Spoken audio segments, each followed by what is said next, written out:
আসসালামু আলাইকুম সুপ্রিয় দর্শক, আশা করি সকলেই আল্লাহ তাআলার অশেষ রহমতে ভালো আছেন। এই যে আমার পাশে ছোট্ট ছেলেটিকে দেখতে পাচ্ছেন, ছেলেটির নাম আরাফাত। বয়স মাত্র ৮ বছর। সে প্রথম শ্রেণীর একজন ছাত্র।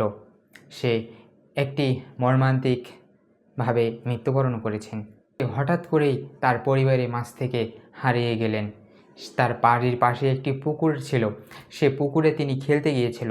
খেলতে গিয়ে পুকুরে যখন নামছিল আর উঠতে পারেনি। সেখান থেকেই তিনি চিরতরে চলে গেলেন পৃথিবী থেকে। বিদায় নিলেন আমাদের এই পৃথিবী থেকে। প্রিয় দর্শক, ঘটনাটি ঘটে 12ই জুন বৃহস্পতিবার প্রায় দুপুর 12:30টার দিকে এবং এই ঘটনাটি ঘটে কুমিল্লার একটি কালাইমুড়া গ্রামে। সেই গ্রামেরই ছোট্ট ছেলে, নাম আরাফাত। তিনি একটি প্রাথমিক বিদ্যালয়ে পড়তো। সে ছোট্ট ছেলেটি কালাইমুড়িয়া সরকারি প্রাথমিক বিদ্যালয়ে অধ্যয়নরত ছিল প্রথম শ্রেণীতে এবং তার পরিবারে তিনি খেলা করত। তিনি পরিবারের একজন মধ্যমণি ছিল।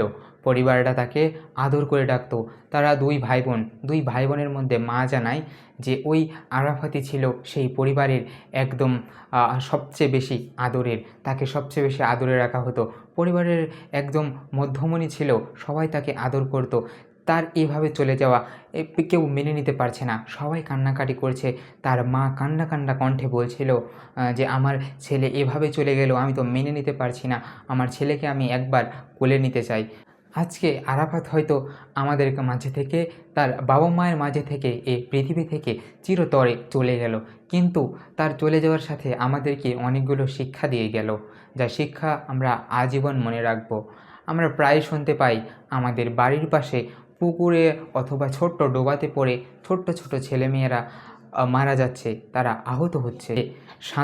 সবাইকে সাঁতার শেখা বাধ্যতামূলক করতে হবে, তবেই এই ঘটনাগুলো থেকে পরিত্রাণ পাওয়া আশা করি সম্ভব হবে। প্রিয় দর্শক, সবাই সচেতন থাকবেন, সতর্ক থাকবেন। ছোট বাচ্চাদেরকে সবসময় হাতের নাগালে রাখবেন। তাদের এমন কোনো জায়গায় যেতে দেওয়া যাবে না সেখানে তারা গেলে তারা চরমভাবে ক্ষতিগ্রস্ত হতে পারে। তাদের এইখানে একটি যাওয়া, তাদের 2 মিনিটে যাওয়া, তারা হয়তো খেলতে গিয়ে পানিতে পড়ে গেল, আপনার মাঝে থেকে চলে গেল। আপনার অবস্থাটা কি একবার চিন্তা করতে পারবেন না? প্রিয় দর্শক, সবাই সতর্ক থাকবেন, সবাই সাবধান থাকবেন। ছোট বাচ্চাদেরকে যতদূর সম্ভব ফরেন কান্ট্রিগুলোতে যেমন ছোটোদেরকে ট্রেনিং দেওয়ানো হয় সাঁতার কাটার ক্ষেত্রে, ছোট বাচ্চারা তারা ট্রেনিং দেওয়ানো হয়, কিন্তু আজ দুঃখের বিষয় বাংলাদেশের অনেক মানুষ, অনেক ছোট বাচ্চারা, অনেক 8-9 বছরের, এমনকি 10 বছরের ছেলেরাও মেয়েরাও সাঁতার কাটতে জানে না। প্রিয় দর্শক, সবাইকে সাঁতার কাটা শেখাতে হবে, আমাদেরকেও শিখতে হবে। তাহলে এই যে ডুবাগুলোর থেকে অনেকটা মুক্তি পাওয়া যাবে। এছাড়াও অনেক পদক্ষেপ আছে যেগুলোর মাধ্যমে এই সমস্যাগুলো থেকে মুক্তি পাওয়া যেতে পারে।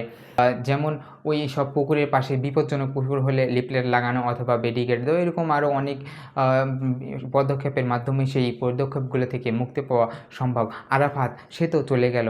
আরাফাত, তুমি চলে গেছো ঠিকই, আমাদের মাঝে শিক্ষা দিয়ে গেলে, আমাদের হৃদয়ে থাকবে তুমি চিরদিন। তুমি সুখী থেকো ওই আকাশের তারায়, তুমি ভালো থেকো, আমরা তোমার জন্য দোয়া করি। প্রিয় দর্শক, আজকে এ পর্যন্তই। দেখা হবে নতুন কোনো ভিডিওতে আরও এক সত্য চাঞ্চল্যকর তথ্য নিয়ে। ততক্ষণ পর্যন্ত ভালো এবং সুস্থ থাকবেন।